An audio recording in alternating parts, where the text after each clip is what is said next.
Olá, meus queridos alunos do sétimo ano. Meu nome é Ibis Fernando, eu sou professor de ciências e hoje nós iremos começar mais uma aula do EducaPE. Bora resolver questões, bora andar de bicicleta, bora falar sobre princípios de robótica. Vamos resolver justamente questões, sobre esses equipamentos que estão aí dentro do nosso cotidiano. Então, quando se fala de robótica, você pode me perguntar, professor, o que é robótica? É justamente a nossa primeira pergunta. O que será que é a robótica? A robótica, na realidade, é a ciência que estuda a construção de robôs. É um ramo da tecnologia que envolve engenharia mecânica, engenharia elétrica, engenharia eletrônica e engenharia da computação.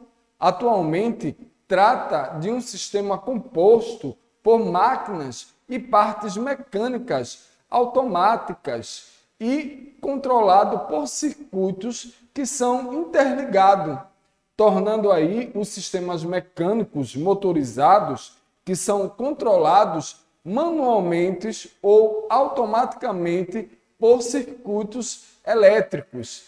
É isso aí quando se fala do que é robótica. Então, robótica ela vai envolver várias partes da nossa engenharia. E se tratando de robótica, a gente vai para a nossa segunda questão. Qual é o principal objetivo das empresas no investimento da robótica? Já pensaram qual será o principal objetivo? O objetivo é substituir o trabalho manual. Então, quando a gente vai para a resposta, a gente vê lá que na resposta vem dizendo o seguinte, Seu emprego ele é lucrativo para as empresas, pois o robô ele vai trabalhar 24 horas por dia. Ele não descansa, não falta e não precisa pagar salário ou direitos trabalhistas. Por isso que é um dos principais motivos aí das empresas investirem em robôs. Bom, pensando em robótica, a gente vai para a nossa terceira questão. Na nossa terceira questão, vem dizendo o seguinte: pensando na criação da inteligência artificial, o escritor Isaac Asimov, ele no seu romance de Primeiro Robot, criou as 3 regras da robótica. Então, essas regras, a gente pergunta quais são essas leis que se tem da robótica. Você sabe quais são essas leis da robótica? Bora ficar sabendo, entender essas 3 leis da robótica? Então, quando se fala dessas 3 leis da robótica, a primeira lei é o seguinte: um robô não pode fazer mal a um ser humano e nem, por omissão, permitir que algum mal lhe aconteça. A segunda lei é: um robô ele deve obedecer às ordens dos seres humanos, exceto quando estas contrariam a primeira lei. E a terceira lei, um robô ele deve proteger a sua integridade física, desde que com isso não contrarie aí a primeira e a segunda lei. Gostaram das leis da robótica? É bem legal, né?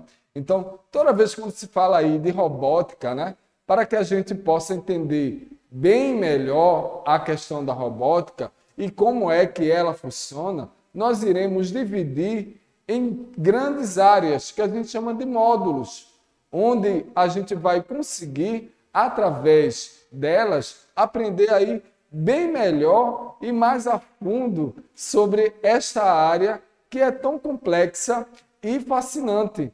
Então, esses módulos que tem da robótica vão ser a mecânica, os autuadores, os sensores e a lógica. Esses são os módulos, que é tão complexo e que se divide a questão da robótica que é tão fascinante. Bom, falando sobre esses módulos, bora falar aí sobre a questão da mecânica. E qual é a importância da mecânica para a robótica? A importância da mecânica, ela tem aí uma extrema importância, pois é a área responsável pelo conjunto estrutural e pelo conjunto de movimentos. Ou seja, através da mecânica, é possível fazer que o robô tenha esqueleto e seja capaz, assim, de movimentar. Isso aí, quando se fala da mecânica. A gente tem também o que a gente fala de a mecânica ali, ó, do movimento, né? Bora se movimentar. Aqui eu estou fazendo um movimento mecânico, né? Não estou na academia, mas a gente pode fazer esse movimento aqui mecânico. Então, bora para a nossa quinta questão, falando sobre mecânica e movimento. Então, na nossa quinta questão diz o seguinte: quais as diversas leis na física, preste atenção, diversas leis na física para que o robô possa se movimentar e transformar energia como desejar para que o movimento seja executado aí do melhor método possível. Na imagem a gente vê nossos alunos, né, do estado com seus robozinhos participando aí dos campeonatos de robótica, que é bem legal, os campeonatos de robótica, principalmente com o grande professor Ricardo, que é um grande nome aí da robótica da Metronorte, que faz os seus concursos, né, de robótica, os seus torneios. Mas a gente vai ver aí, na realidade, as leis da física, né? Então, quando se trata da lei dessas físicas, a gente tem, por exemplo, né, temos aí a energia elétrica, que pelo motor se transforma em energia cinética, que é a energia de movimento, que faz girar a polia, transformando a energia cinética em energia rotacional, transferindo a energia através da correia para outra polia, que enrola o cabo de aço do elevador, fazendo que ele suba, transformando em energia rotacional em energia potencial, que é a energia de altura, pessoal. Bom, aí eu falei sobre mecânica, agora a gente vai falar sobre outro módulo, que são aí os atuadores. Toda vez que se fala de atuadores, a gente vai agora andar mais um pouco de bicicleta. Bora ver mais uma questão aí sobre atuadores. Então, coloca aí na telinha. Os atuadores, eles são os componentes que consomem energia elétrica da fonte ou das pilhas para realizar uma ação. Os atuadores são fixados sempre na estrutura estática do robô. Então, como é que a gente pode diferenciar esses atuadores? Bom, a gente vai diferenciar eles da seguinte forma. Os rotacionais, na realidade, são os atuadores que, através da energia elétrica, eles vão gerar e fornecer ação e movimento que possuam rotação e torque. Os atuadores, normalmente, atuam diretamente aí nas estruturas dinâmicas para que a energia possa ser transmitida. Então, a gente tem o motor de giro, o motor com caixa de redução, o servomotor de rotação, o servomotor de posição, o motor de passo, a manivela. Isso quando se fala dos atuadores. E a gente ainda tem os atuadores que são emissores. Os emissores, eles são os atuadores que são diferentes dos geradores, que ao invés de produzir energia cinética, eles vão ali utilizar energia elétrica para emissão visual, sonora, calórica e magnética. Para a robótica, esses atuadores, eles são essenciais, pois, além de efeitos visuais, eles podem transmitir estado de uma ação. Então, a gente tem ali o buzzer, a gente tem um LED, que é colorido ou incolor, o solenoide, que é um eletroímã, e tem a resistência do calor. Bem legal aí, né? Quando se fala aí dos atuadores, né? Em relação à questão da nossa robótica. Mas na robótica também a gente tem o que se chama de sensores.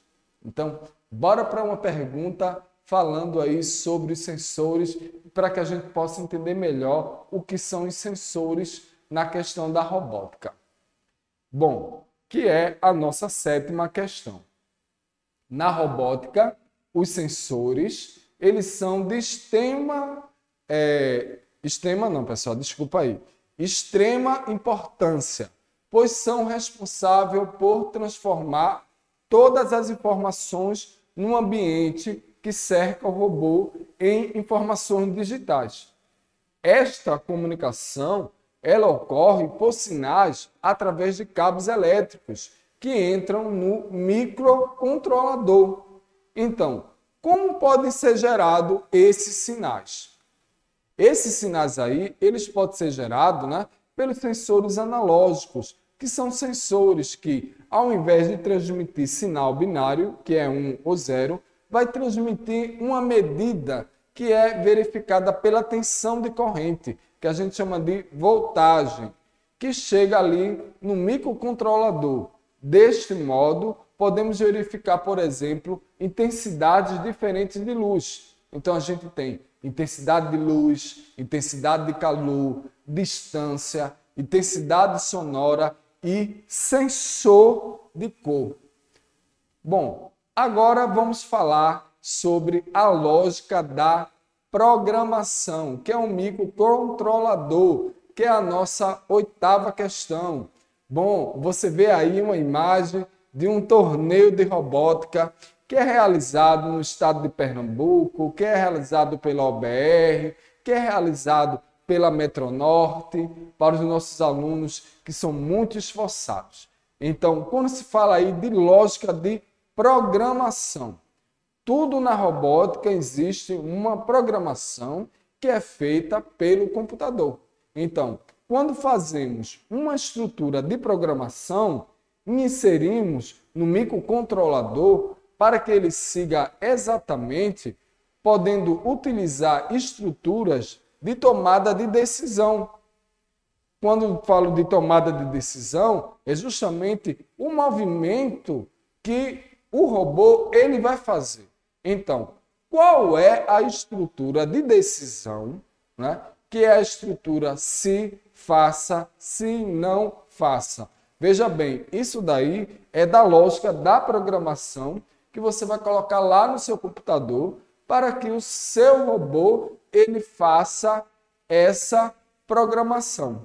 Então, a resposta ela está aí, ó, justamente na programação. Tem lá, ó, coloca início, o se, tem lá o sensor de presença, veja que tem igual, 1, faça, tem 2 barras, tem um sensor, fica com 1 quando ele é acionado, tem um LED fica 1 quando ele acende, tem um se, não faça, tem um LED igual a 0 quando o LED fica 0, quando apagado, e tem um fim. Isso aí é uma lógica de programação. Essa programação que é colocada justamente aí no computador. E aí a gente vai para algumas aplicações na robótica, que é a nossa 9ª questão.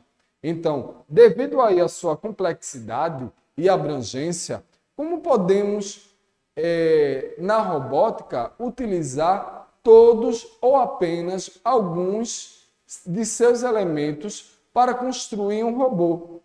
Vê bem, sempre lembrando que se visa construir o robô com o mínimo de componentes.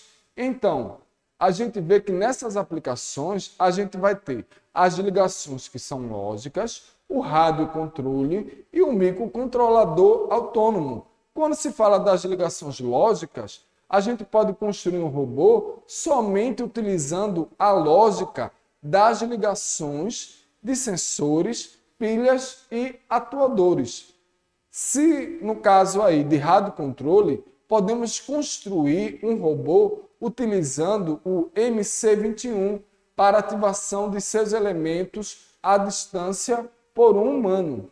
E quando se fala de um microcontrolador autônomo, podemos construir um robô utilizando o microcontrolador autônomo e fazendo as ativações através de sua lógica de programação, utilizando um software, porém desconectado do computador. Bom, aí tem a bibliografia, que é justamente onde eu fiz as minhas pesquisas da minha aula. Eu espero que vocês tenham gostado dessa aula de robótica, da gente estar aqui andando de bicicleta, resolvendo essas questões. E não se esqueçam do nosso canal do YouTube do EducaPE, de dar aquele like na nossa aula de ciências e de compartilhar no Facebook e no Instagram, para que a gente possa ter uma difusão dessa informação, dessa aula maravilhosa de hoje. Eu vou ficando por aqui e a gente se encontra na nossa próxima aula.